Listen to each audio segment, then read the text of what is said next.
Bonjour à tous et bienvenue dans cette nouvelle édition des Matins du Sénat pour suivre aujourd'hui l'audition de Pierre Vimont. Il est depuis 2 ans l'envoyé spécial du président de la République pour l'architecture de sécurité et de confiance avec la Russie. En effet, ce diplomate surveille notamment l'évolution du dialogue de Trianon. Il s'agit de ce rapprochement souhaité par les présidents français et russes. Au moment de la visite de Vladimir Poutine à Versailles, vous le voyez sur ces images, c'était en 2017, et il vise à soutenir les initiatives permettant de rapprocher les sociétés civiles russes et françaises. Ce dialogue est encadré des deux côtés par des représentants issus du monde de l'entreprise, des médias, du monde de la culture, comme Pierre Vimont donc. Avec son audition, il a beaucoup été question de la guerre en Syrie. Il s'agit là d'un des enjeux majeurs dans la relation franco-russe. Sans plus attendre, direction la salle René Monory pour suivre cette audition préparée pour Public Sénat aujourd'hui par Alice Bardot et Mathilde Noutarelli. Nous partageons bien évidemment cette nécessité de tenter de renouer des liens plus étroits avec la Russie, compte tenu de l'importance stratégique que représente ce pays pour la sécurité de l'Europe et bien sûr son implication dans de très nombreux dossiers internationaux et de résolution de crises qui en fait un acteur absolument essentiel. Bien sûr, nous sommes conscients que ce dialogue, nous devons le faire avec exigence et sans fausse naïveté, car si la Russie est en passe de reconquérir son rang et son aura sur le plan international, nous sommes bien aussi conscients qu'elle n'a pas vraiment changé et garde un comportement assez négatif dans bien des domaines. On pense bien sûr à l'obstruction un peu systématique qu'elle continue de pratiquer au Conseil de sécurité sur le dossier syrien. Nous avons entendu parler, mes collègues et moi, ces jours derniers, des agissements de la Russie en Afrique, notamment avec cette fameuse milice Wagner, qui est un corps de mercenaires qui intervient dans un certain nombre de pays. Tentative de déstabilisation par des manipulations de l'information, comme l'a rappelé il y a quelques heures, quelques jours, le président de la République à la conférence de Munich sur la sécurité. Alors, monsieur l'ambassadeur, pour commencer, pouvez-vous nous présenter le mandat qui vous a été confié par le président de la République avec ses échéances et la méthode que vous souhaitez mettre en œuvre? Quel premier bilan faites-vous de votre mission, tant sur le plan interne que dans vos relations avec la partie russe? Quelles sont en vérité les chances de réussite de cette démarche de réengagement de la Russie? Et quels sont du reste nos leviers pour y parvenir? Car dans ce deuxième rapport que nous allons tenter de rédiger, je serai moi-même avec quelques collègues à Moscou le 2 mars, est-ce qu'on a un certain nombre de leviers plus faciles à manier que d'autres pour relancer cette relation? Dans quel domaine vous paraît-il possible d'obtenir quelques avancées? Est-ce que c'est l'Ukraine? Est-ce que c'est le front africain? Est-ce que c'est la maîtrise des armements? Voilà quelques sujets sur lesquels vous nous éclairerez. Enfin, comment gérez-vous l'autre volet de votre mission qui est de rassurer nos partenaires européens dont beaucoup se montrent sceptiques, voire inquiets de l'initiative française? Beaucoup de nos collègues, vous le savez, participent dans le cadre de ce que nous appelons pompeusement la diplomatie parlementaire, mais qui est très utile pour avoir l'écho et les analyses de nos collègues. Nous recevons beaucoup, et je reçois pour ma part beaucoup d'avertissements, de mise en garde de toutes sortes, de nos amis suédois jusqu'à nos amis italiens, etc. Et donc là aussi, comment voyez-vous cette dimension? Car on a un peu reproché à cette occasion une démarche un petit peu solitaire de la France, et je crois que là, tout le monde attend un peu plus de coordination avec nos partenaires européens. Monsieur l'ambassadeur, je vous cède la parole pour une quinzaine de minutes. C'est un peu comme ça que nous travaillons, puis après nous aurons un certain nombre de questions. Je précise que cette audition va être transmise en direct sur le site internet du Sénat et elle sera consultable en ligne en vidéo à la demande. Donc vous pourrez réentendre cette communication. Monsieur l'ambassadeur, vous avez la parole.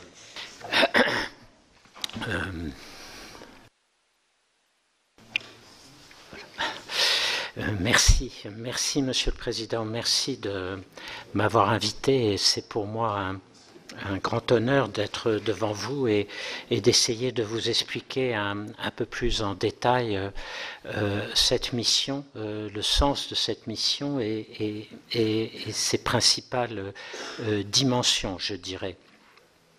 Je voudrais en commençant d'ailleurs, Monsieur le Président, insister sur le deuxième aspect que vous avez souligné dans votre présentation, qui était la dimension européenne.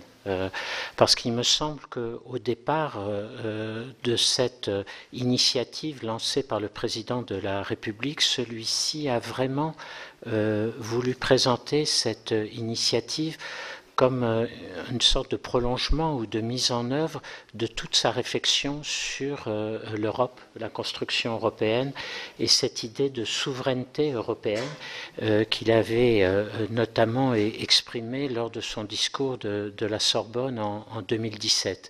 L'idée est bien que dès lors que l'Europe veut à nouveau jouer un rôle et assumer toutes ses responsabilités sur la scène internationale, la nécessité de réengager un dialogue avec la Russie devient absolument indispensable.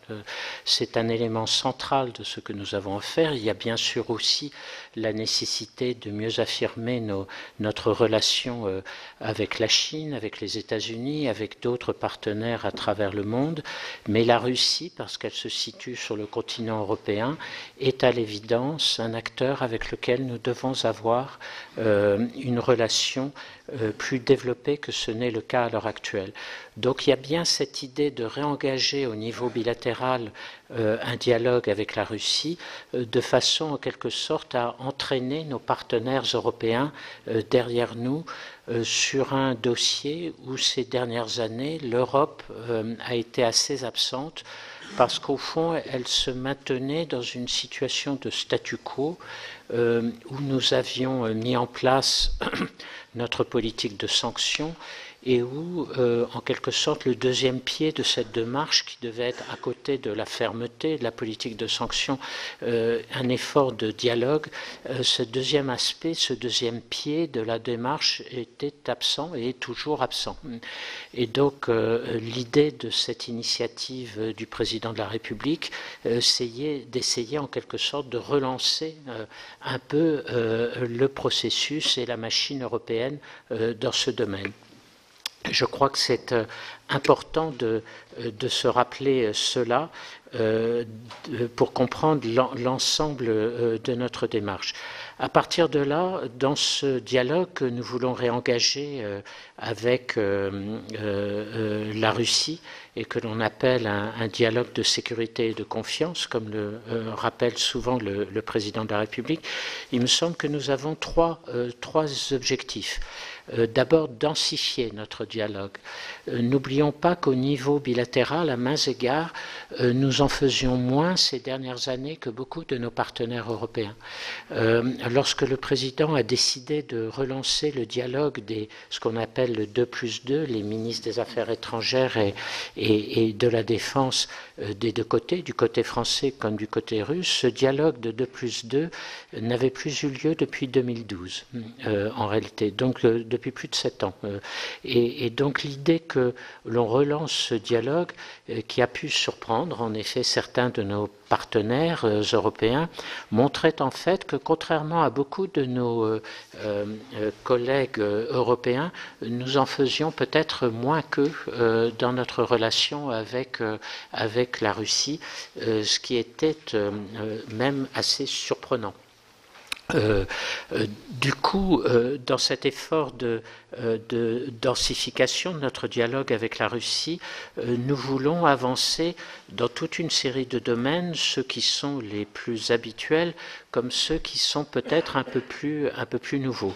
Les plus habituels, c'est tout ce qui tourne bien évidemment autour de la sécurité et de la stabilité stratégique en Europe. Vous avez parlé de la maîtrise des armements, Monsieur le Président, et vous avez tout à fait raison, même si dans ce domaine, nous pouvons avoir un dialogue avec la Russie, mais nous ne pouvons pas en quelque sorte stipuler pour autrui. C'est un dialogue que nous avons aussi dans le cadre de l'OTAN, que nos partenaires américains ont de leur côté en bilatéral. Et la volonté du président de la République, sans remettre en cause cette solidarité et cette nécessité de travailler au sein de l'Alliance Atlantique ou même au sein de l'Union européenne, cette idée de solidarité ne doit pas nous empêcher d'avoir notre propre dialogue sur nos doctrines de sécurité, sur les réflexions que nous menons dans toutes les différentes catégories d'armes, les armes stratégiques, l'armement nucléaire intermédiaires, les forces conventionnelles, toute la question du traité de ciel ouvert, où l'on voit que nos partenaires américains s'interrogent sur l'avenir de ce traité.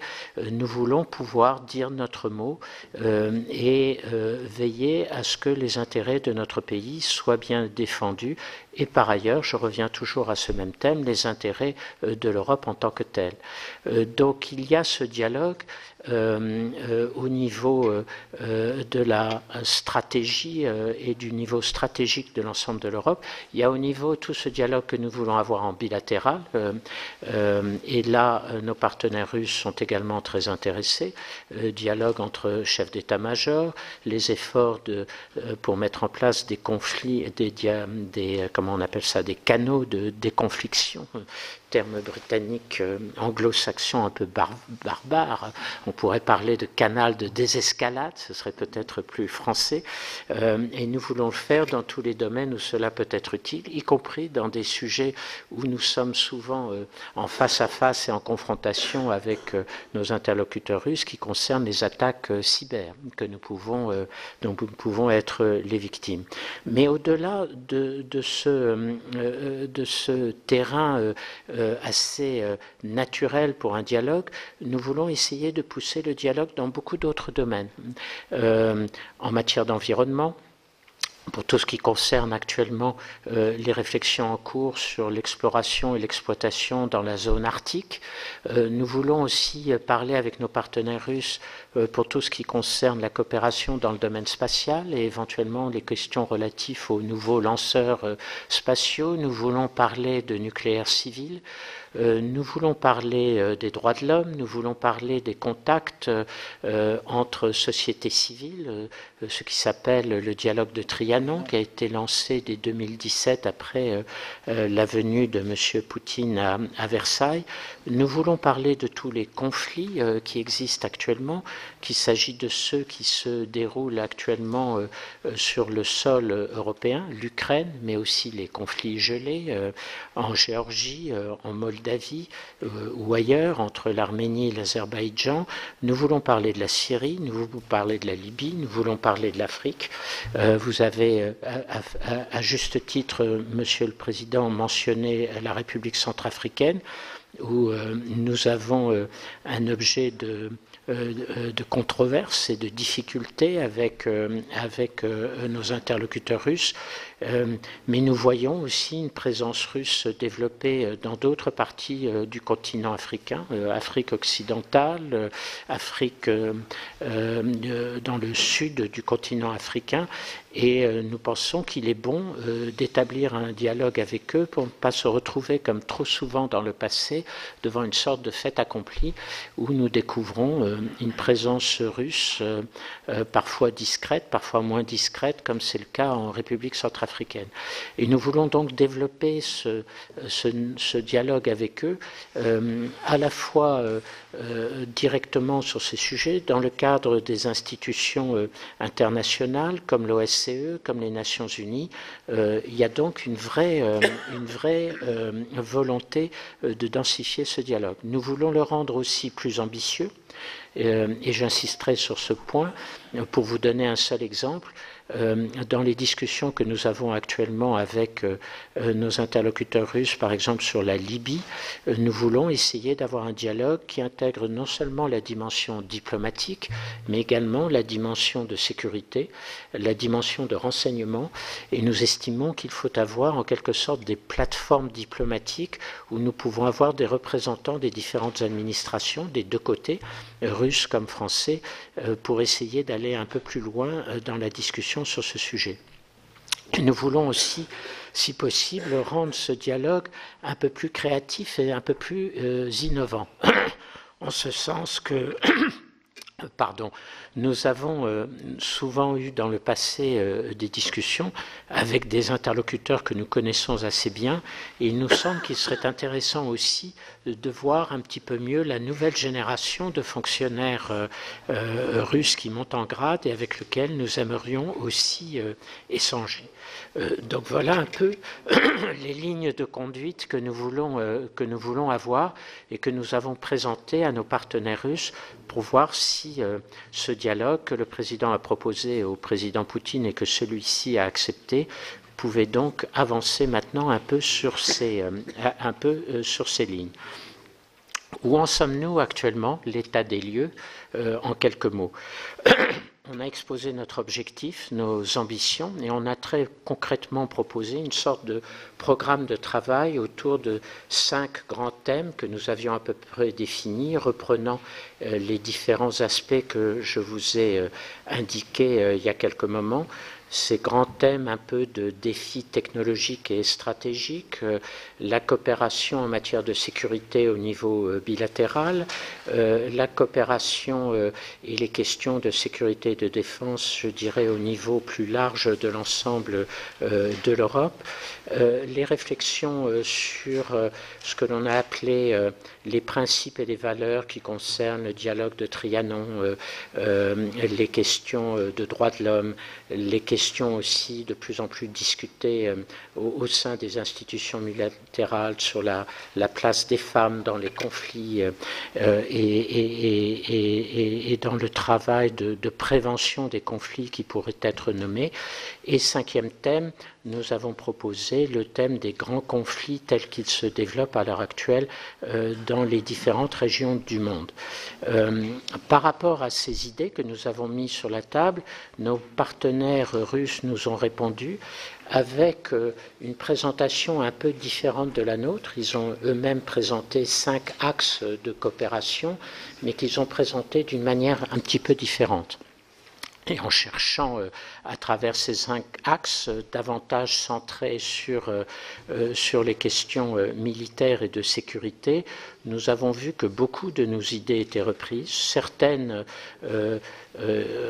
Pour certaines, une moindre attention était accordée par nos partenaires russes et nous leur avons rappelé que nous voulions aussi discuter de ces sujets-là. L'Arctique, le nucléaire civil, le spatial, les droits de l'homme. Et donc ce que nous sommes en train de faire maintenant, c'est de voir, à partir de cette situation où nous avons montré nos priorités, où nos interlocuteurs russes nous ont montré les leurs, rapprocher ces deux points de vue d'une manière aussi opérationnelle que possible en mettant en place un petit nombre de groupes de travail qui nous permettraient de commencer à avancer. Voilà où nous en sommes. Je dois avoir à nouveau dans les prochaines semaines une rencontre avec mon homologue russe, qui est le conseiller diplomatique de M. Poutine, l'ambassadeur Yuri Ushakov, où nous essayerons donc de définitivement nous mettre d'accord sur ces groupes de travail. Je voudrais néanmoins insister sur un point pour qu'il n'y ait pas de malentendu, c'est que quand bien même cette initiative est lancée et qu'en quelque sorte j'ai été chargé d'en être le coordonnateur, ce qui existe déjà, les canaux de dialogue qui existent déjà continuent. Notre directeur politique au ministère des Affaires étrangères a des contacts avec ses interlocuteurs russes sur les dossiers d'actualité, l'accord nucléaire avec l'Iran et d'autres questions encore. L'envoyé spécial du président de la République sur la Syrie continue d'avoir ses contacts avec ses interlocuteurs russes. Il en est de même pour l'ambassadeur en charge du dossier libyen. La directrice au ministère des Armées pour les questions des relations internationales et stratégiques a eu récemment une réunion avec son homologue au ministère de la Défense russe.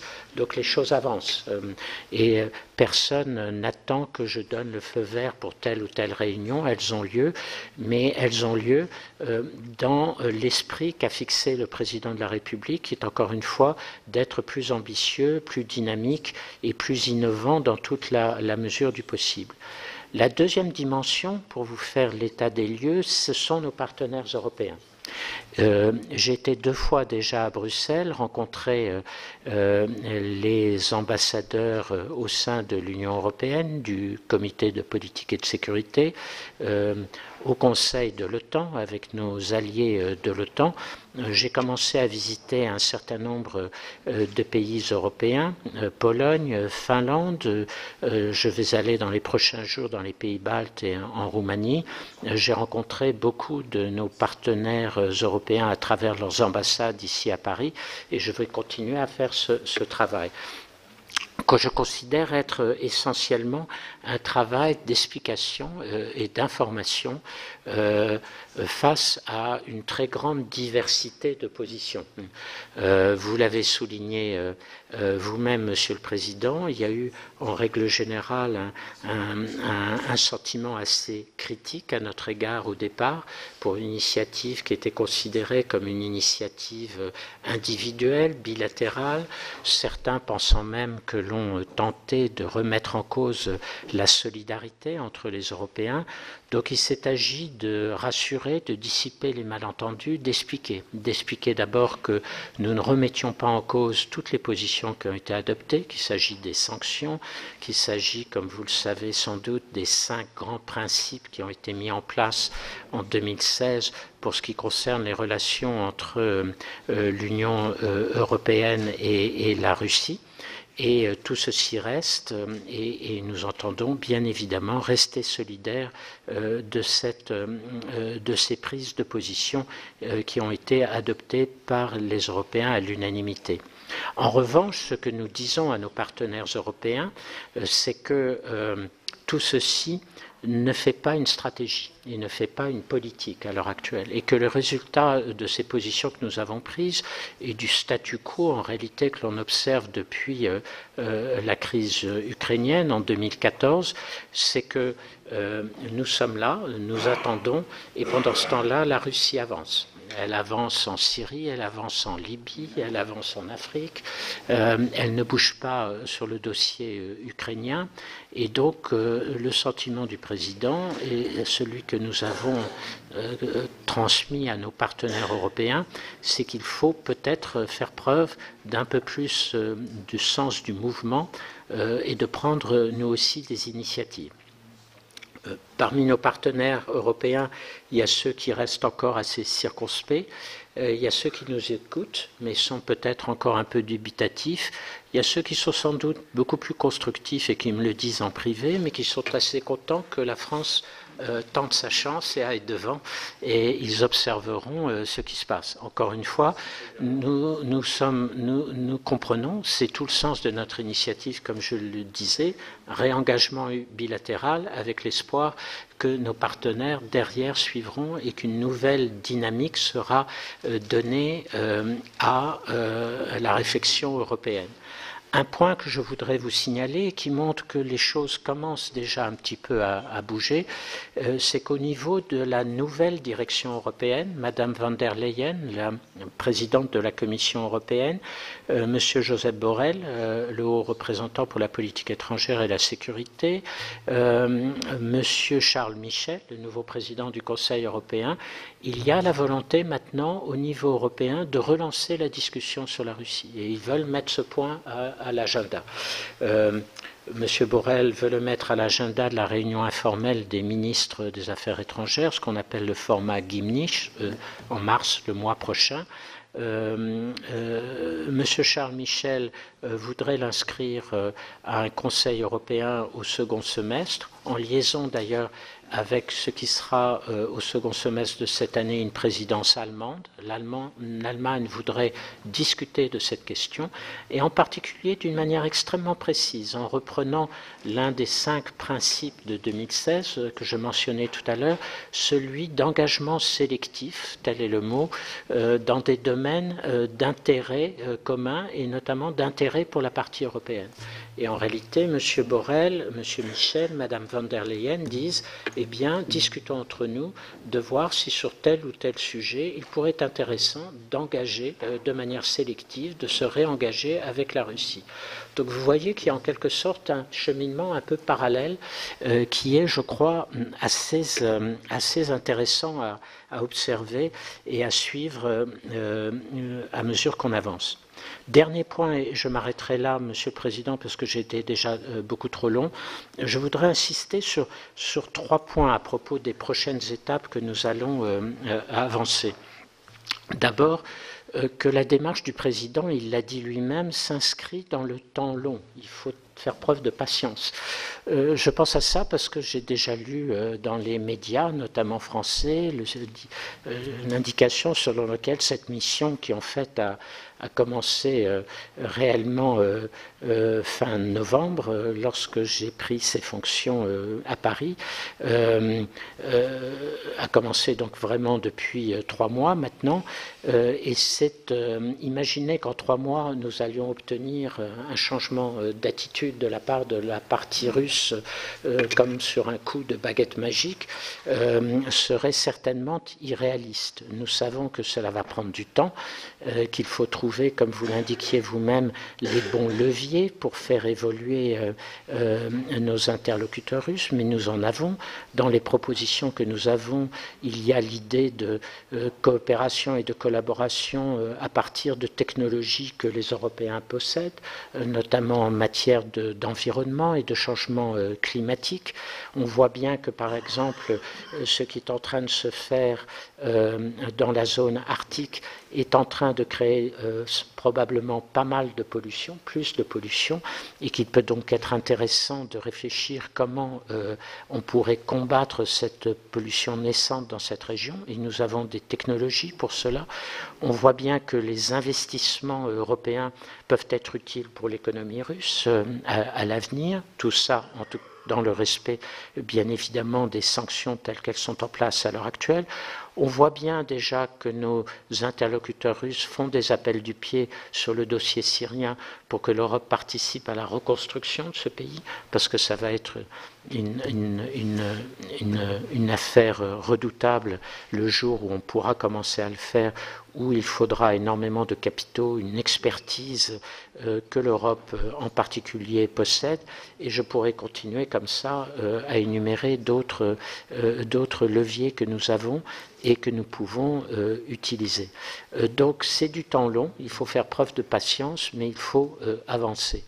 Il faut être lucide, vous l'avez dit vous-même, c'est-à-dire ne pas se cacher que nous avons en face de nous des interlocuteurs difficiles qui ne bougent pas souvent et avec lesquels il faut savoir jouer d'un rapport de force qui n'est pas toujours facile. Et je dirais que c'est pour cela que nous devons être exigeants, et c'est le troisième thème que vous avez d'ailleurs vous-même souligné, Monsieur le Président, c'est-à-dire qu'il faut savoir doser à la fois fermeté et dialogue, et c'est bien dans ce sens que nous voulons avancer au cours des prochains mois, en tenant compte d'ailleurs d'un certain nombre de dossiers qui pourront être un peu des dossiers tests, et l'un des premiers, je dirais, c'est sans doute le dossier ukrainien.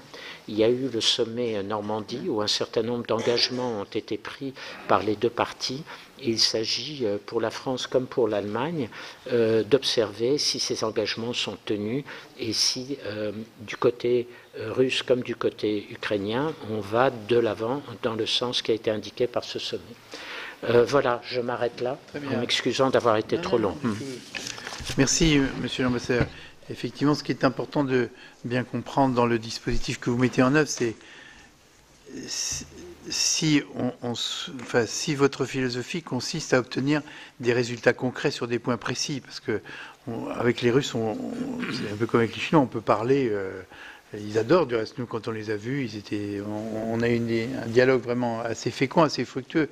Mais dans les missions qui vous sont confiées, il faut qu'il y ait un moment un résultat. Vous l'avez évoqué, il y en a eu en Ukraine, le président Poutine a accepté de venir, il y a eu des libérations de prisonniers, les marins ont été libérés, les bateaux ont été rendus dans l'affaire de la mer Noire. Mais bon, il faut que aussi ça aille plus loin, car dans le même temps, et vous avez bien souligné ce point, nos amis européens nous disent nous, on continue à subir 54 000 attaques cyber en Lituanie et ça ne s'arrête jamais, ce genre de choses. Donc il faut que les résultats soient à la hauteur, si vous voulez, des ambitions, faute de quoi ça pourrait être un parti de dupes. Et moi, la question que je vous poserai, mais vous allez répondre à nos amis, est-ce que la Russie a intérêt à faire de la France un partenaire ?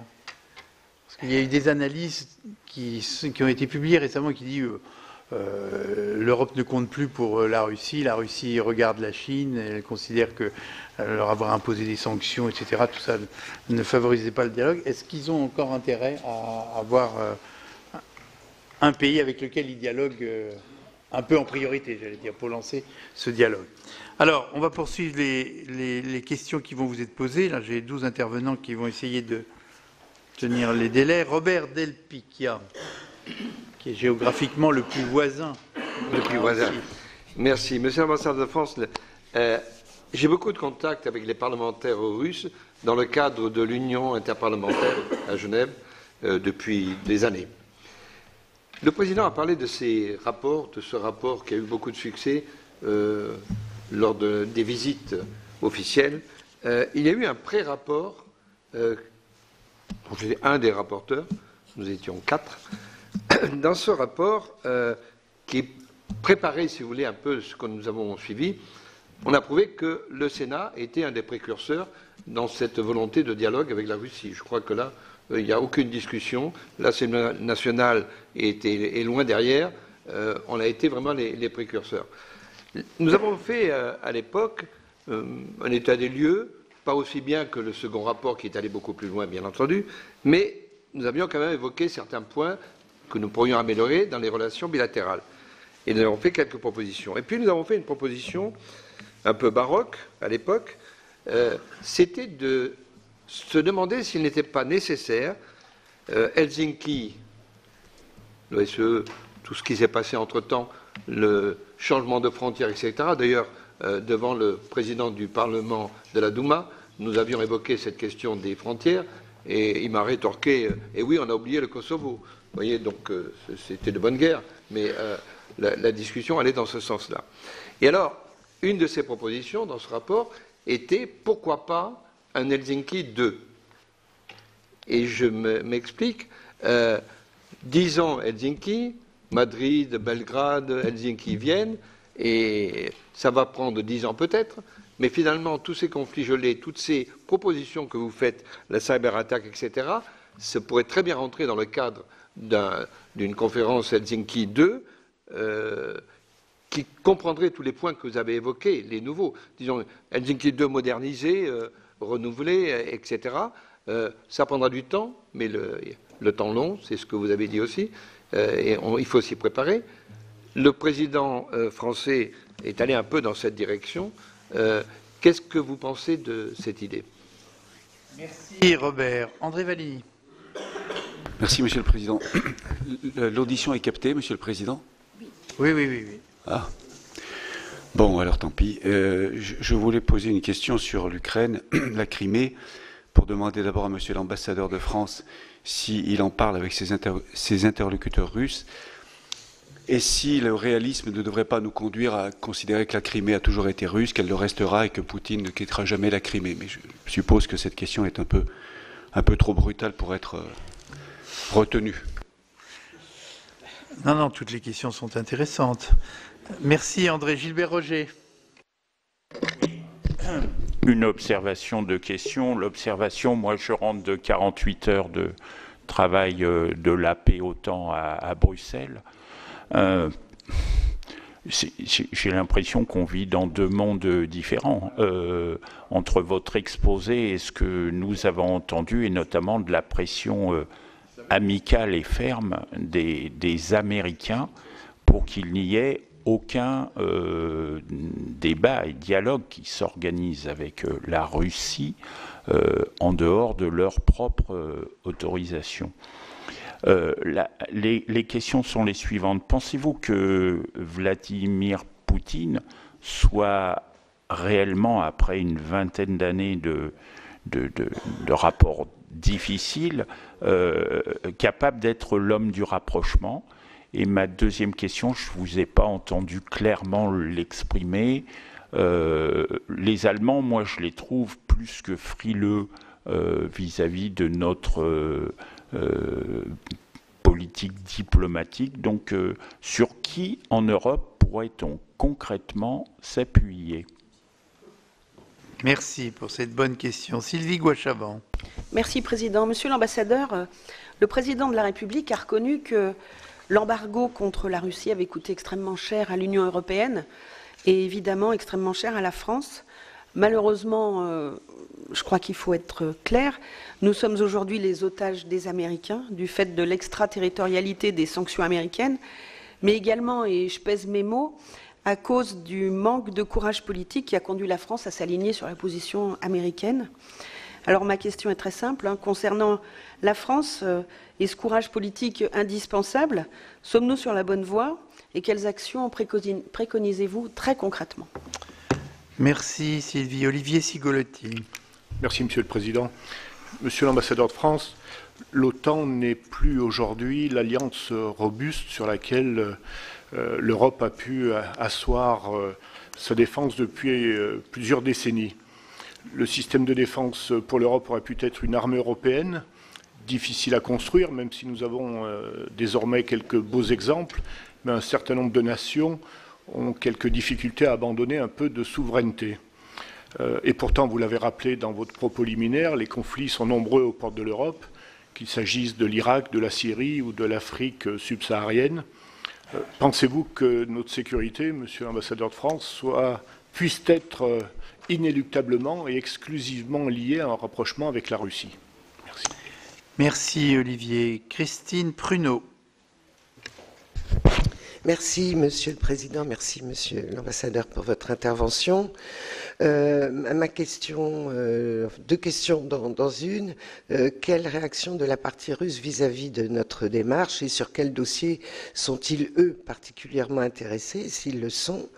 Moi, dans l'état des lieux que vous avez présenté suite au dialogue repris avec la Russie, et ceci est une bonne chose, il y a un point qui m'interpelle. Vous avez parlé de la prévention des conflits.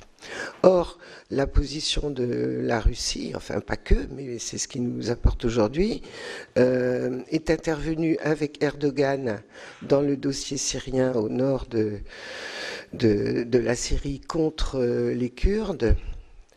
La Russie semble vouloir aussi appuyer Erdogan qui avait dit je vais faire moi aussi la police en Libye. Donc nous, pendant ce temps-là, notre gouvernement évidemment s'indigne mais n'a aucune influence. Pouvez-vous nous dire si vraiment la Russie peut avoir une réelle influence pour éviter une guerre par procuration à nouveau en Libye? Et quand nous parlons, nous et nos partenaires futurs russes, donc prévention des conflits, cela veut dire quoi exactement, Monsieur l'ambassadeur? Je vous remercie. Merci Christine. Ronan Legleux. Merci Monsieur le Président. Monsieur l'ambassadeur de France, la volonté de créer un dialogue de sécurité et de confiance entre la France et la Russie est nécessaire, mais est-ce que ça ne va pas à l'encontre de la volonté de créer une défense européenne? Parce que quand on interroge nos partenaires européens, en particulier les pays d'Europe centrale et orientale, les 3 pays baltes, la Roumanie, la Pologne, ces populations estiment que le principal danger, en tout cas la menace principale pour elles, c'est la Russie. Or, on veut construire la défense européenne avec ces pays. Et au-delà même des pays d'Europe centrale et orientale, quand on interroge les Pays-Bas, quand on se rend à La Haye, il y a un traumatisme très profond par rapport au vol MH17 abattu au-dessus du Donbass, et même à Londres avec l'affaire Skripal. Donc, comment à la fois concilier cette volonté de dialogue avec la Russie, tout en inspirant confiance aux partenaires européens avec qui on veut créer la défense européenne? Hugues Saury. Merci Président, mais ma question est très proche de celle que Ronan Legleux vient de poser. Dans son discours du 7 février dernier, le président Macron a fait du dialogue avec la Russie la condition pour la pleine réussite du projet de défense et de sécurité européen. Quels sont les axes pour la diplomatie française pour justement changer la perception qu'ont les pays baltes, notamment et la Pologne, de leurs voisins russes? Je vous remercie. Merci. Continuez à poser des questions brèves, parce que vous êtes nombreux. Ladislas Poniatowski. Merci, Président. Monsieur l'ambassadeur, dans votre mission que vous a confiée le Président de la République, vous êtes également confié la mission de tâter les autres pays européens sur la levée des sanctions. Ces sanctions, elles nous coûtent très très cher, on les respecte, ce qui n'est pas le cas des autres. l'Allemagne continue à commercer beaucoup plus que nous avec la Russie. Et pas simplement l'Allemagne, même les Américains vendent en Russie. Est-ce que votre mission consiste également à profiter de votre tournée européenne pour tâter les pays voisins, car on sait que certains n'y sont pas hostiles, que vous avez cité et la Finlande et la Pologne, on sait que la Finlande n'y est pas forcément hostile, alors que la Pologne y est bien sûr très hostile. Merci Ladislas. Hélène Conway. Merci Monsieur le Président, Monsieur l'ambassadeur de France. D'abord vous féliciter d'avoir pris l'initiative en effet de faire cette tournée européenne qui n'est pas simplement utile mais qui est absolument nécessaire pour rassurer nos partenaires européens, notamment nos interlocuteurs au nord et à l'est. Et Ronan Le Gleut a tout à fait raison, il a nommé un certain nombre de pays chez qui la défiance est totale envers la Russie. Alors j'ai simplement 2 points. Est-ce que, bien que vous ayez commencé il y a pas longtemps et que vous inscrivez dans le temps long, est-ce que vous voyez déjà un certain nombre de dossiers sur lesquels les Russes sont prêts à avancer avec nous, et quels sont-ils? Et la deuxième question, est-ce que vous avez la même démarche pédagogique vis-à-vis des Américains? Parce que là aussi, si nos partenaires européens doivent comprendre ce que nous attendons de ce dialogue renoué avec la Russie, je crois qu'il est important aussi de parler aux Américains, parce qu'il est quand même très utile pour eux de voir la menace russe comme la seule menace qui entretient l'atlantisme, un atlantisme très fort chez certains pays, qui est quand même très profitable sur le plan commercial pour les Américains, pour notamment défendre ces pays-là contre une menace russe potentielle. Merci Hélène Conway. Pascal Alizard.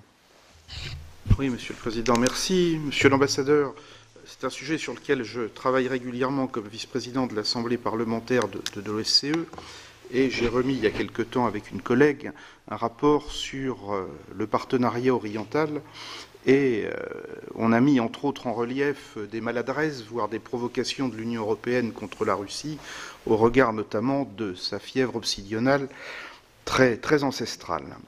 S'agissant des sanctions, il faut quand même le dire clairement, il y a 3 perdants.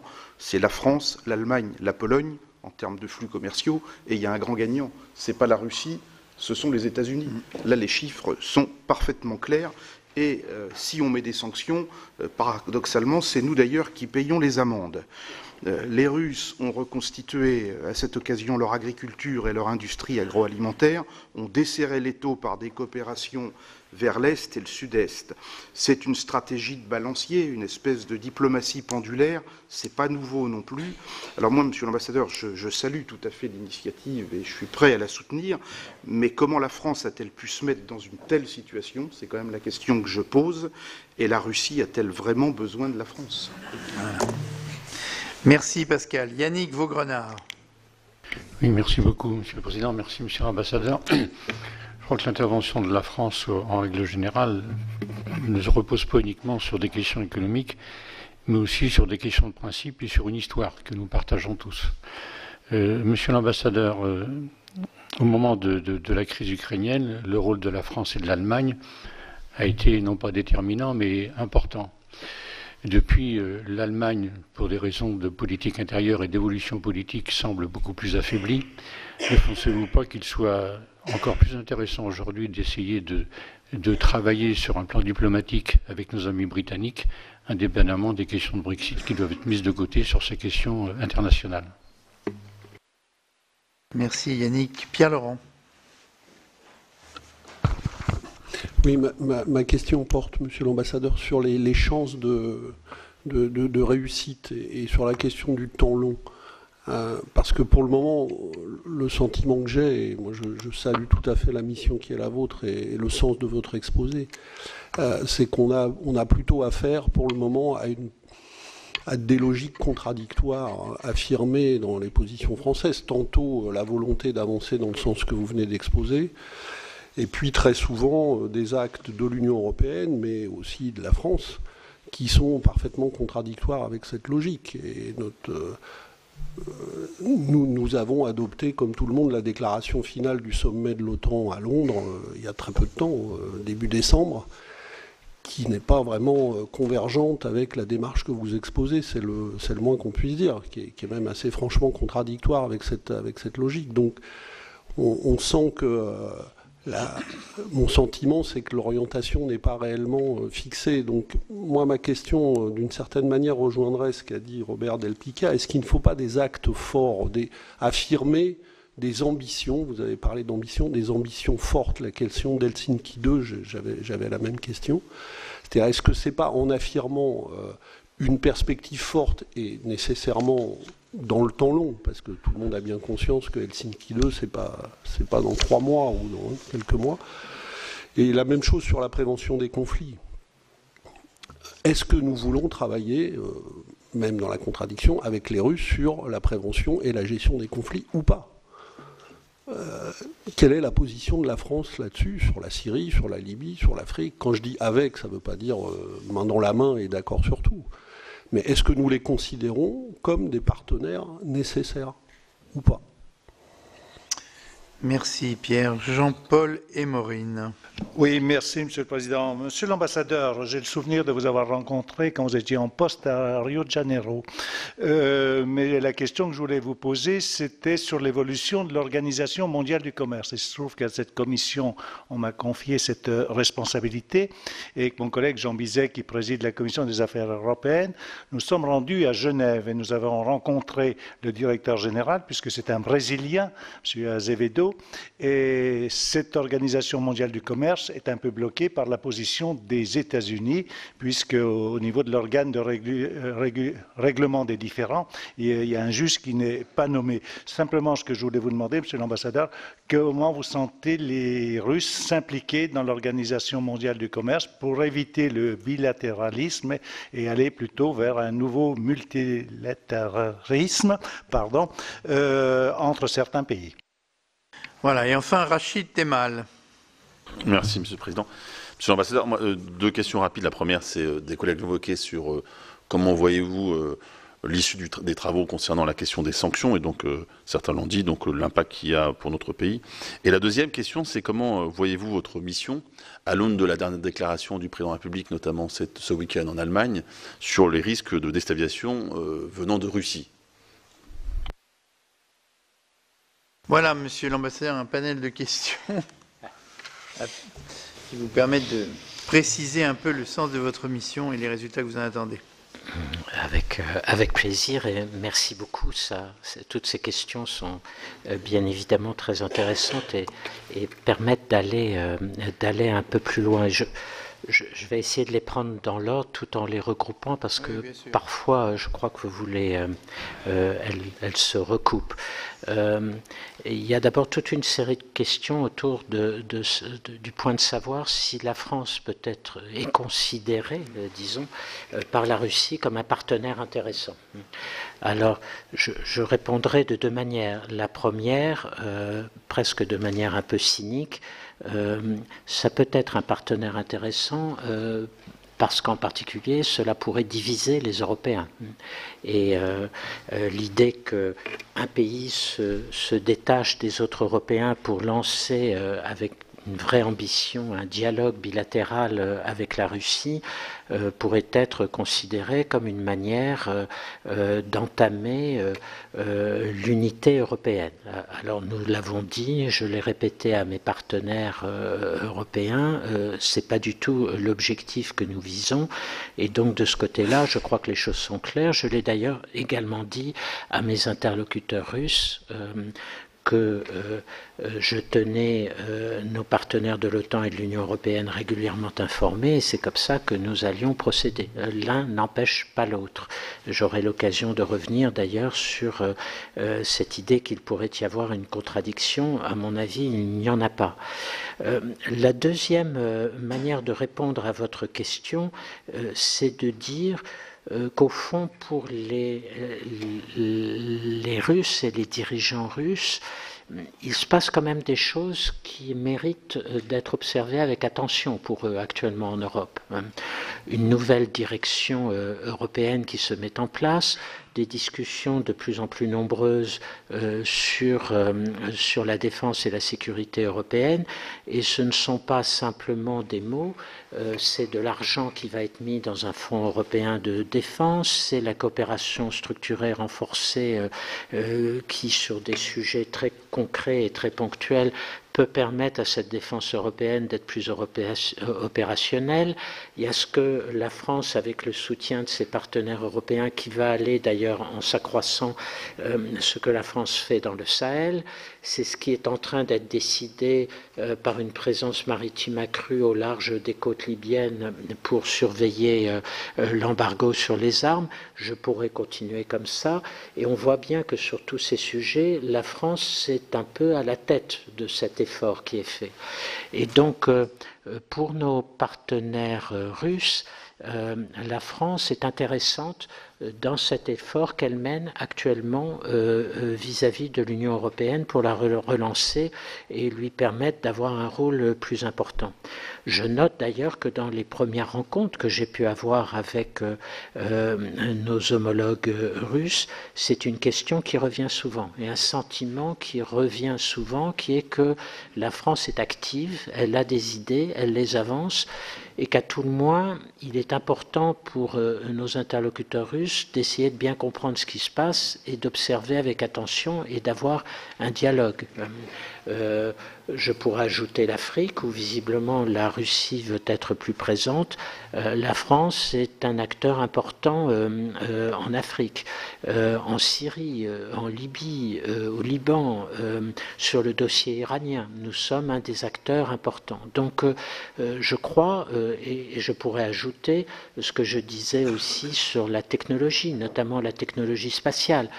Donc je crois que sur tous ces aspects, il ne faut pas se sous-estimer. Nous sommes un partenaire qui est important pour eux, peut-être pas du même niveau que les Américains avec lesquels ils aimeraient avoir ce dialogue stratégique qu'ils ont actuellement un peu de difficulté à lancer. Il y a des contacts entre eux, mais pour le moment, ça ne va pas très loin. Donc je crois qu'il ne faut pas sous-estimer ce que nous représentons et tout en mesurant bien la place que nous occupons, essayer de jouer là-dessus. Je crois qu'on m'avait posé la question, plusieurs d'entre vous l'ont posée, mais au fond, qu'est-ce qui peut intéresser les Russes ? Comme je le disais tout à l'heure, d'essayer de mieux comprendre ce que sont en train d'essayer de faire les Européens au sein de l'Union européenne. Nous sommes quand même le voisin immédiat. On a fait allusion tout à l'heure, j'aurai l'occasion d'y revenir, sur les maladresses qui ont pu être commises à propos du partenariat oriental, et je partage personnellement ce constat et je le regrette, mais nous voyons bien que d'autres risques de ce type peuvent apparaître demain en Ukraine, en Géorgie ou ailleurs, dans les Balkans occidentaux, où les Russes continuent à essayer d'être aussi présents que possible.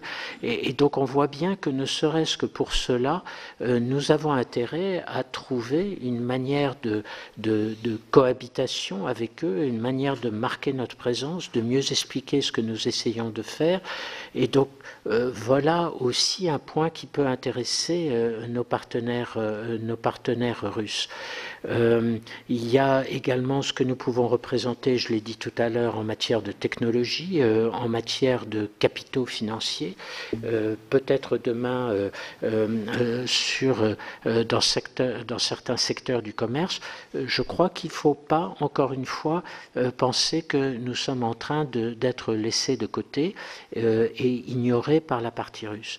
Oui, la Russie a pu penser, et je l'ai vraiment senti dans plusieurs sommets qui avaient eu lieu lorsque je travaillais à Bruxelles, des sommets entre l'Union européenne et la Russie.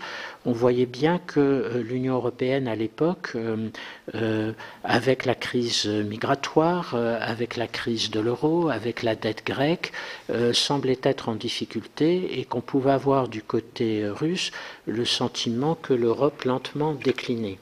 Mon sentiment est qu'on est passé dans une nouvelle phase et qu'il y a un vrai intérêt du côté russe pour comprendre ce que sont en train de faire les Européens et que nous devons tirer parti de cette réalité-là. Monsieur le sénateur Del Picchia, vous avez parlé d'Helsinki 2. Et bien évidemment, c'est une réflexion que nous avons de notre côté. D'ailleurs, d'une manière encore plus précise qu'on ne le pense parfois. Vous savez que les principes d'Helsinki 2 ont été repris dans la Charte de Paris de 1990. 1990-2020, 30e anniversaire. Et que donc il y a un rendez-vous là, dans le cadre duquel nous pourrions parfaitement imaginer de réfléchir à comment mettre à jour, moderniser, redonner aussi toute leur actualité à ces principes dont on a vu d'ailleurs qu'ils ont été largement violés au moment de la crise ukrainienne. Et donc c'est un élément tout à fait important dans notre réflexion que nous devons mener d'ailleurs en liaison avec nos collègues au sein de l'OSCE. L'OSCE est sorti des accords d'Helsinki et c'est une institution européenne, régionale, multilatérale dans laquelle il faut que nous n'hésitions pas à investir encore une fois davantage. Donc oui, ce thème-là est là. Comment pourrait-on le traduire et de quelle manière nous pourrions lancer une réflexion peut-être, parce que cela prend du temps, comme vous le disiez très justement, mais qui est une manière d'apporter une pierre à l'édifice de ce nouvel ordre européen que l'on voudrait tous essayer de bâtir. J'en profite de cette mention d'Helsinki pour faire part d'une réflexion, moi, qui me frappe toujours beaucoup. C'est-à-dire que nous avions su, à l'époque, les années 70, 80, etc., trouver une forme de dialogue avec l'Union soviétique à l'époque. Rappelons-nous, c'était quand même l'Union soviétique qui, au lendemain de l'intervention soviétique en Russie, parlait de souveraineté limitée pour les pays d'Europe orientale et centrale, la doctrine Brejnev. Et malgré cela, nous avions pu développer un dialogue. Ça a été l'ost politique lancé par le chancelier Brandt, puis les négociations d'Helsinki, les trois corbeilles, etc. Et que donc, on a le sentiment qu'à l'époque, on avait su trouver les moyens d'un dialogue que paradoxalement, aujourd'hui, on ne semble plus être capable de trouver face à une Russie qui a quand même beaucoup évolué par rapport à l'époque de l'Union soviétique et avec lequel, en dépit de toutes les divergences que nous pouvons avoir, et nous en avons, parfois même les affrontements que nous pouvons avoir, les critiques que nous pouvons leur adresser, avec les attaques cyber dont nous sommes les victimes comme d'autres, il nous semble que nous devrions retrouver les moyens d'un dialogue qui reste, à notre avis, indispensable. Et donc, de ce point de vue-là, se placer dans la suite d'Helsinki, dans la suite de l'esprit d'Helsinki et de la Charte de Paris, c'est en effet une démarche sur laquelle il faut réfléchir et nous y réfléchissons de notre côté. La Crimée doit-elle rester russe ou pas ? Je crois qu'il faut sur ce point-là rester très, très clair, indépendamment de ce que l'on peut entendre de la partie russe, y compris, je vous le signale, et vous l'avez sans doute remarqué vous-même, de la part de certains opposants farouches du président Poutine, opposants russes du président Poutine, et qui n'hésitent pas à dire, y compris dans des déclarations publiques, qu'ils sont favorables à la poursuite de l'annexion de Crimée. Ceci mis à part, je crois que nous devons rester fermes pour des raisons de principe et dans le respect du droit international. À ce stade, notre position, elle est claire. Ce qui s'est passé en Crimée, comme ce qui se passe actuellement dans l'Ukraine de l'Est, n'est pas acceptable. Et c'est la raison pour laquelle, d'ailleurs, je le rappelle ici, nous avons pris ces sanctions tout au long de l'année 2014 et que nous avons renouvelées depuis lors. On me pose, et peut-être que j'aborderai là les questions des sanctions qui ont été posées par les uns et les autres. on a fait un rapprochement de ce point de vue-là avec les sanctions extraterritoriales américaines. Je crois qu'il faut bien différencier entre les deux. Nos sanctions à nous, Européens, ne sont pas extraterritoriales. Et je crois qu'il faut insister là-dessus. Et je crois qu'il faut rappeler qu'à la différence de nos partenaires américains sur la question en particulier de l'accord nucléaire iranien, où l'Amérique a pris ses sanctions extraterritoriales, nous avons une position de principe qui est exactement à l'opposé de la leur, qui est la volonté de faire respecter cet accord nucléaire tel qu'il a été signé en 2015 et d'essayer à tout prix de le préserver. Le problème de faire respecter notre position face à des sanctions extraterritoriales américaines, c'est très simple, on le retrouve sur beaucoup d'autres sujets, c'est qu'aujourd'hui, l'Europe n'a pas réussi à se doter des moyens pour pouvoir résister à ces sanctions extraterritoriales. Et qu'il faut être bien conscient que pour ce faire, cela nous demande tout un travail extrêmement long, où là aussi il faut faire preuve de patience, qui est, je résumerai d'un mot, comment donner plus de force et plus de puissance à l'euro demain sur les marchés financiers, pour faire en sorte que demain, lorsque nous commerçons, nous pourrons employer l'euro et pas le dollar, et que dès lors, nous échapperons à ce passage obligé qui est le nôtre actuellement dans l'euro. Mais vous voyez bien que ça pose des problèmes, non seulement en matière commerciale, ça pose des problèmes de marché financier et de comment renforcer le marché financier européen pour le rendre attractif et attrayant, et avoir un marché des capitaux qui, demain, fait en sorte que beaucoup d'entreprises préféreront travailler en euros plutôt qu'en dollars. Et c'est une affaire qui, pour le moment, progresse lentement, il faut bien le remarquer et bien le reconnaître, mais c'est un dossier sur lequel on travaille. Vous savez que l'ancienne commission, la commission de Jean-Claude Juncker, avait fait des propositions en ce sens, et il y a des propositions très intéressantes sur lesquelles nous devrions réfléchir. Pourquoi aujourd'hui le commerce, par exemple, des avions Airbus se fait en dollars? Nous pourrions le faire en euros, et ça changerait quand même beaucoup de choses compte tenu du volume des échanges que cela représente. On m'a posé la question de l'Allemagne frileuse. Je ne suis pas totalement sûr qu'on peut dire que sur ce dossier du dialogue avec la Russie, l'Allemagne soit frileuse. Mon sentiment, c'est que l'Allemagne n'a pas apprécié la manière dont la France a lancé cette initiative. Elle estimait qu'en quelque sorte, nous aurions dû travailler peut-être conjointement, que nous aurions dû mieux informer nos partenaires européens, parce que cela leur a posé un certain nombre de problèmes.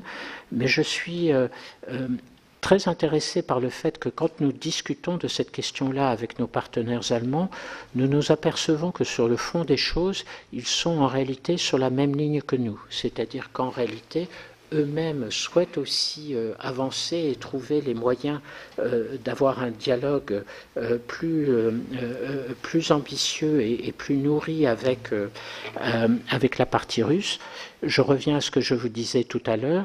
L'Allemagne a inscrit cette question de la Russie et du dialogue avec la Russie à l'ordre du jour de sa présidence du deuxième semestre.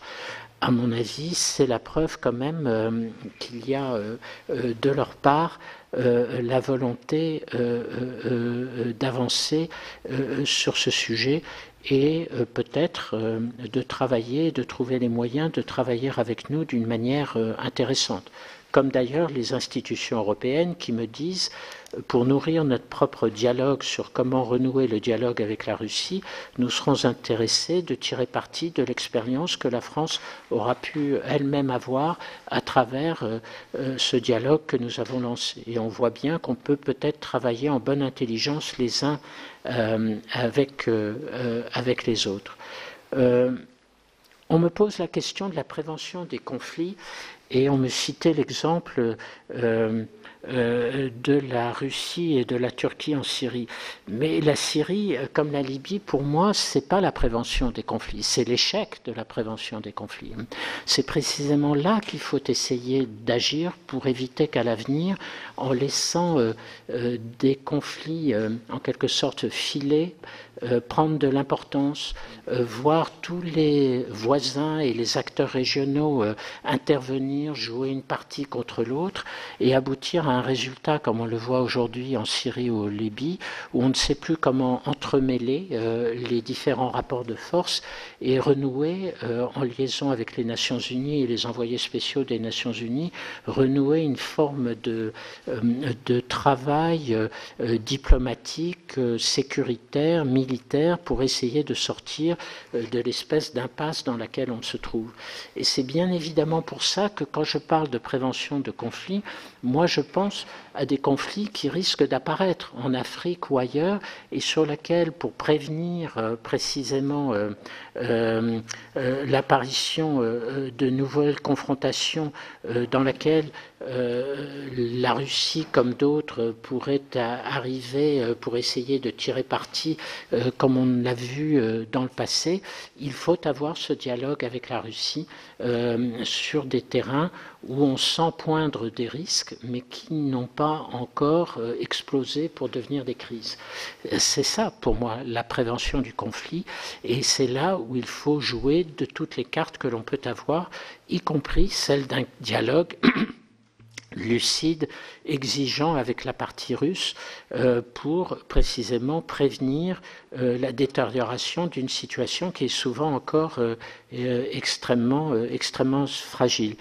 Et là, je voudrais notamment souligner un point qui m'amène peut-être à la question de l'OMC qui a été posée tout à l'heure, c'est qu'il y a un dialogue à avoir avec la Russie sur le multilatéral. L'OMC, vous le citiez, le Conseil de sécurité des Nations Unies, mais beaucoup d'autres sujets sur lesquels on voit chez nos amis et nos interlocuteurs russes poindre un peu de défiance ou un début de défiance à l'égard du multilatéralisme, qui n'existait peut-être pas il y a quelques années, mais qui se développe aujourd'hui et qui fait, pour répondre directement à votre question, que les difficultés actuelles de l'OMC, à l'évidence, n'intéresse que peu la Russie, qui est trop heureuse de laisser d'autres se dépatouiller en quelque sorte et se débrouiller avec ce problème. Mais je sens chez nos interlocuteurs russes une volonté de faire plutôt du transactionnel, comme on le dit, un peu à la manière de ce que fait l'actuelle administration américaine d'ailleurs, plutôt que de se présenter vraiment comme les défenseurs du système multilatéral. Regardez, en Syrie comme en Libye, la Russie a mis en place des procédures, des processus, Astana, avec la Turquie et l'Iran. Elle essayait un peu de faire la même chose en Libye ces derniers mois, à nouveau avec la Turquie, en semblant un peu ignorer les efforts des Nations Unies à travers les envoyés spéciaux, les processus qu'ont mis en place les Nations Unies à Genève ou ailleurs. Et donc, là aussi, nous voulons avoir un dialogue exigeant avec la Russie pour essayer de voir si on ne peut pas revenir à un soutien plus ferme et plus fort à l'égard des efforts menés actuellement par les Nations Unies. Et je pense que c'est quelque chose de très important, parce qu'on voit bien, vous avez cité tout à fait récemment la résolution relative à l'embargo sur les armes en République centrafricaine, mais je pourrais aussi mentionner il y a quelques semaines les très difficiles discussions qu'on a eues avec la Russie sur la question de l'assistance humanitaire et des points de passage en Syrie à travers la frontière turque, en particulier aux Jordaniennes. Il faut qu'on arrive à avoir un dialogue, je dirais, plus serein et revenir à une capacité à travailler ensemble pour la défense du système multilatéral, ce qui n'est pas le cas à l'heure actuelle. vous avez été plusieurs à très justement souligner que vous ne sentiez pas beaucoup d'appétit de la part des pays baltes ou d'autres pays d'Europe orientale et centrale vis-à-vis de ce dialogue que nous voulions avoir avec la Russie. Certains d'entre vous ont même dit, ont parlé de manque de confiance. Et je ne me porterai pas en opposition à ce jugement. Les contacts que j'ai actuellement avec nos partenaires baltes, avec les Polonais, je pourrais citer les Roumains, je pourrais citer par exemple les Suédois, sont des gens qui sont au minimum extrêmement sceptiques, circonspects, pour pas dire farouchement hostiles à ce que nous essayons de faire. Je maintiens qu'ils ont apprécié qu'on soit venu leur parler et qu'on leur ait expliqué, qu'on leur ait expliqué notre position et qu'on les écoute aussi. Je crois que c'est important parce qu'au fond, une grande part de leur attitude, il faut le comprendre, est liée à leur histoire et à leur géographie. Et que ça, on ne va pas l'effacer, bien évidemment. Il est là et ça reste. Le seul point sur lequel nous restons très fermes, et je dois dire que je n'ai jamais obtenu de la part de nos interlocuteurs dans ces pays-là une réponse très ferme, c'est si on ne fait rien, est-ce qu'on continue à assister impuissant à une présence accrue, une influence accrue de la Russie un peu partout où il y a des difficultés et des conflits. Et qu'est-ce qu'on fait pour essayer d'arrêter ça ? Et là, tous mes interlocuteurs me disent « Vous avez raison. Nous pensons que votre dialogue n'ira nulle part, mais nous reconnaissons qu'il y a un problème et qu'il faut peut-être y réfléchir. » Donc, à partir de là, moi je leur dis « Eh bien, laissez-nous essayer et on verra bien ce qui se passe. » Et leur réponse est « D'accord, à condition que l'unité des Européens soit maintenue et que vous ne fassiez rien qui puisse entamer cette unité. » Ce qui m'amène à toute la question des sanctions que vous avez été un certain nombre à poser sur les sanctions européennes. Et en quelque sorte, la question que vous posiez, c'est est-ce que nous ne sommes pas les dindons de la farce ? Deux considérations à cet égard.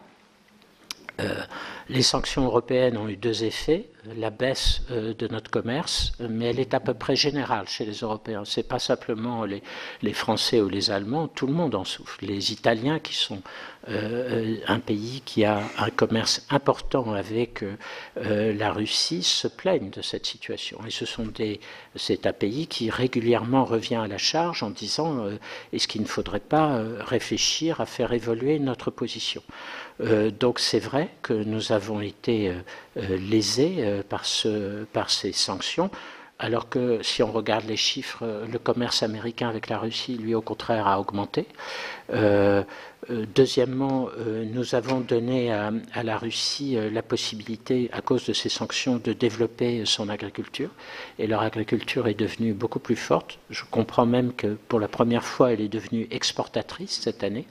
Et troisième élément, bien évidemment, nous avons en quelque sorte rapproché la Russie de la Chine, qui est devenue un interlocuteur et un partenaire privilégié en matière de nouvelles technologies en particulier. Donc de ce point de vue-là, incontestablement, il y a une face sombre de la politique des sanctions. Le problème, et je serai très franc avec vous, c'est que lorsqu'il y a eu la crise ukrainienne, c'était une des rares armes diplomatiques que nous avions. Et donc nous l'avons adoptée. Et depuis lors, je note que malgré les divergences que nous avons entre nous, chaque fois qu'il s'est agi de renouveler les sanctions, à la fin, nous sommes arrivés à un accord. Et j'ai assisté à des réunions du Conseil européen où c'était tendu, où il y avait de vraies oppositions. Mais à la fin de ces réunions, l'argument qui a emporté le tout pour renouveler ces sanctions, ça a été de dire il faut rester unis tant que nous n'avons pas, de la part des Russes, une évolution de leur attitude, en particulier sur le dossier de l'Ukraine, nous devons rester unis et les sanctions restent pour nous le témoignage et l'illustration de cette unité. C'est la ligne qui est défendue par l'Europe au complet, c'est la ligne que nous défendons aussi. Et la réponse que nous pouvons donner à nos partenaires russes, c'est de dire faites preuve d'un esprit d'ouverture, en particulier sur le dossier ukrainien, et à ce moment-là, nous aurons des arguments pour commencer à réfléchir entre nous, à faire évoluer notre position. Qu'est-ce qui concrètement, sur cette affaire, déciderait une révision de la position européenne? Quelle décision de la Russie en Ukraine, j'imagine dans le Donbass? C'est pas du côté de la Crimée que les choses vont avoir lieu, mais où situez-vous le niveau de ce que vous considéreriez comme décisif, en disant là il y a un effort, on peut examiner le... Commençons par quelque chose de très très simple. Il y a eu toute une série d'engagements qui ont été pris lors du sommet de la mi-décembre à Paris sur la question ukrainienne, des engagements à la fois dans le domaine sécuritaire, nouvelle zone de désengagement, nouvel échange de prisonniers, nouveaux points de passage, disparition des armes lourdes, aider la mission d'observation de l'OSCE à faire son travail et à pouvoir travailler sur toute la ligne de contact actuellement entre l'Est et l'Ouest au sein de l'Ukraine. Sur la partie politique, avancer sur des élections locales en Ukraine de l'Est, et pour cela, ça veut donc dire permettre aux organisations multilatérales de faire le travail le jour où ces élections aura lieu et d'observer pour que tout se passe dans les bonnes conditions. Ça veut donc dire que se retirent les forces actuellement en présence sur le terrain, et donc c'est pas une mince affaire. Ça veut dire continuer à avancer sur les autres dispositions politiques pour arriver enfin à la reprise par l'Ukraine du contrôle des frontières extérieures. Donc vous avez là toute une série de points qui sont extrêmement précis et dont nous attendons que la partie russe les respecte et les mette progressivement en œuvre. Alors la partie russe répond, moi je le fais si à condition que les autres le fassent aussi, et ils ne font rien, etc. etc. Et donc c'est là où il faut arriver patiemment à amener les deux parties à faire les concessions réciproques qui sont nécessaires pour que tout ceci se mette en œuvre. Ça peut prendre du temps, c'est la raison pour laquelle il faut voir si on peut progressivement voir apparaître déjà des progrès. À l'heure actuelle, le seul vrai progrès que l'on a observé, ça a été 2 échanges non négligeables de prisonniers. On dit qu'il pourrait y en avoir d'autres. Nous souhaiterions tous qu'il y ait davantage de résultats sur le terrain même pour faire baisser la violence. Vous avez vu qu'il y a quelques jours, il y a eu à nouveau une reprise de violence avec des morts des deux côtés, l'usage d'armes lourdes, et donc il nous semble que pour le moment, on ne va pas dans ce sens. Voilà un exemple concret de ce que l'on pourrait faire. Plusieurs d'entre vous m'ont également posé la question des chances de réussite, et notamment, Monsieur le Sénateur, vous avez parlé d'une sorte de contradiction dans notre approche.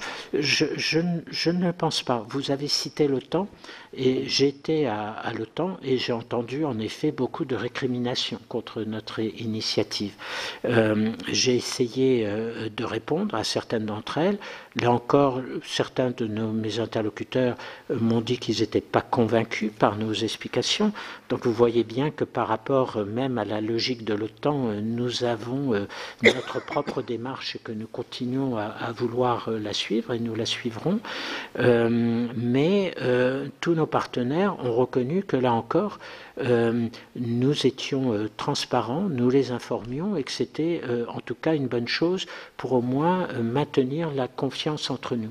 Mais il me semble que nous pouvons parfaitement avancer sur les deux pieds et qu'il n'y a pas de contradiction entre être d'une part un allié au sein de l'OTAN et d'autre part d'avoir cette démarche bilatérale de dialogue. D'ailleurs, et je me suis pas gêné pour le dire à mes interlocuteurs au sein de l'OTAN, l'une des choses qui nous aussi nous dérange, c'est que nous assistons à, et cela risque de se reproduire et de prendre de plus en plus d'importance à mesure que les mois avancent, nous assistons à ce dialogue direct entre Russes et Américains au-dessus de nos têtes concernant demain des intérêts relatifs à la stabilité et à la sécurité de l'Europe et du continent européen tout entier. Et donc nous, notre sentiment, c'est qu'il faut que les Européens s'expriment aussi et n'aient pas peur de défendre leurs propres intérêts. Vous avez noté comme moi que lors du sommet de l'OTAN à Londres l'année dernière, le président s'est exprimé, notamment dans sa conférence de presse, pour dire que demain, dans les discussions qui doivent avoir lieu pour réduire les risques, notamment en matière d'armes nucléaires intermédiaires, il faudrait intégrer, y compris les armes de courte portée, qui actuellement menacent directement les pays baltes ou la Pologne, ce qui a d'ailleurs été apprécié de ces pays-là.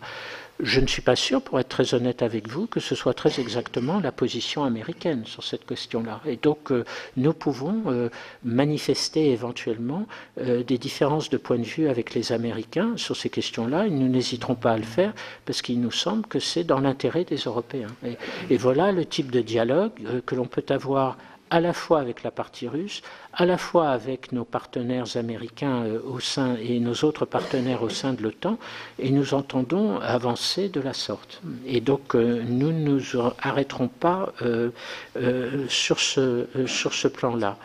Je crois, Monsieur le Président, que j'ai à peu près répondu à toutes les questions. Dites-moi si j'en ai oublié, et je suis tout à fait prêt à y répondre. Les Américains, pardon, vous avez raison, j'avais oublié. Oui, j'ai vu aussi les Américains en bilatéral. Que vous dire? Ils s'intéressent pour le moment à notre dialogue et veulent être informés, ils m'ont remercié eux aussi de les avoir informés. Est-ce que pour le moment c'est une inquiétude de leur côté? Je ne suis pas sûr. Je crois que pour le moment ils ont de toute façon d'autres préoccupations. Ce qui pour eux est très clair, c'est qu'ils ne veulent pas que ce dialogue, d'une manière ou d'une autre, puisse interférer avec ce qu'ils entendent faire avec leurs interlocuteurs russes à venir pour un nouvel accord sur les forces intermédiaires européennes, nucléaires, l'avenir de l'accord New Start qui avait été signé par Obama sur les armes nucléaires stratégiques, les forces conventionnelles en Europe, le traité à ciel ouvert. Ils ont leurs canaux de discussion avec les Russes, entendent les poursuivre et sont surtout désireux que nous n'interférions d'aucune manière avec ces canaux-là. À partir de là, ils observent avec énormément d'attention ce que nous pourrons faire en termes de dialogue stratégique avec la Russie et attendent de nous qu'on les tienne informés, ce que nous faisons, mais nous leur disons, nous le ferons tout en continuant à avoir notre propre réflexion sur le sujet et notre propre dialogue avec la Russie sur le sujet. Merci, Monsieur l'Ambassadeur, pour l'ensemble de ces analyses qui, évidemment, cadrent un petit peu dans la perspective du futur rapport que nous allons rédiger. Comme je vous l'ai expliqué en début de cette réunion, la relation franco-russe est un vaste tableau impressionniste et le Parlement va essayer, et singulièrement le Sénat, puisque nous sommes à l'origine de cette démarche originale, on va essayer d'apporter quelques touches favorables, car il n'est pas négligeable non plus que les représentants de l'opinion publique et des territoires puissent partager cette même volonté. Moi, j'ai ressenti dans les brefs rapport que j'ai pu avoir avec eux, avec les envoyés du président Poutine qui, au lendemain du discours de l'Élysée, étaient venus nous voir. J'ai senti une véritable volonté de prendre la main tendue. Comme vous l'avez souligné, c'est compliqué, il faut qu'on soit lucide et il faut ne pas attendre des choses qui ne viendraient pas et savoir donner le temps long à ce genre de relations. En tous les cas, nous essaierons d'apporter notre contribution. Elle avait été marquante lorsqu'on a fait ce premier tome. On s'était du reste au passage aperçu, je reviens sur ce point, que sur de nombreux sujets, la coopération scientifique, culturelle, lutte contre le terrorisme, il y avait beaucoup de points communs, il y avait beaucoup de points sur lesquels on était commun. Après, dès qu'on arrivait à des questions territoriales, Syrie, Ukraine, tout ça, les choses devenaient plus compliquées. Mais la méthode que l'on avait utilisée de faire certains chapitres à 2 voix et que chacun pouvait exposer son point de vue nous a permis, en tous les cas, d'engager ce dialogue et de faire en sorte qu'il se poursuive. Merci, Monsieur l'Ambassadeur, de nous avoir apporté aux lumières et nous avoir fait partager cette mission qui, au demeurant, doit être passionnante. Nous vous souhaitons bonne chance, bien évidemment. Et puis, lorsque cette mission sera terminée, on pourra mutuellement faire un petit peu l'audit de ce que nous avons fait progresser. Voilà. Voilà pour cette audition que vous avez pu suivre sur notre antenne. Pour plus d'informations, vous pouvez lire les articles de la rédaction sur notre site publicsénat.fr. C'est la fin de cette émission. Merci à vous de l'avoir suivi. Très bonne suite des programmes sur les chaînes parlementaires.